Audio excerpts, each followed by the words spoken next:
So in this video, we're just going to introduce some new concepts in Newton's laws and connect the particles. The letter or that we're going to use is for reaction, and a reaction is transmitted from one object to another by direct contact. This is the second example here. The first example is just a man.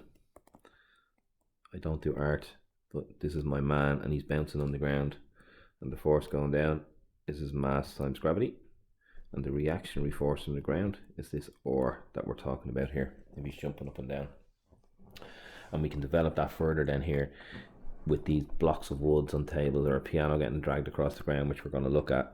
We can have a string attached, and this is the tension in my string, and I still have my reactionary force, and I have my mg going down towards the center of the earth. So this all involves smooth tables. So what we're going to go on to is where we don't have a smooth table and we have what's called friction. And it's the reaction between whatever we're pulling with this piece of string and the surface itself has friction. And friction is equal to mu times r. It mentions mu here. Mu is a Greek letter. And mu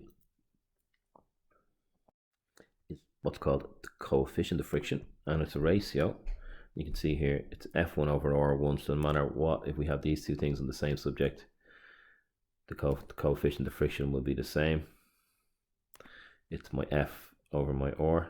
It's going to give me my coefficient of friction for both of these objects. F over R will be equal, so F1 over R1 is equal to F2 over R2. So this mu friction is equal to mu R, because mu is equal to the coefficient of friction is equal to my F over R. So mu times R is equal to F. So that's how we get friction. We'll get R and we multiply it by mu. And in this first example here, we have a piano being dragged along a wooden floor. So we do the same diagram for all of these questions. Here's my piano. It's getting dragged along always by a horizontal string. Well, sometimes it could be at an angle. We're going to look at those later. We have a friction here. We have the mass of the piano times gravity going down here. And I have the mass of the piano, 100 kilos. So I'm going to just change that to 100 G. Sometimes in these questions, we leave G alone. But 100 by 9.8 is 980 newtons. So the opposing forces have to be equal. So now I can say R is equal to my 980 newtons. F is equal to mu times R.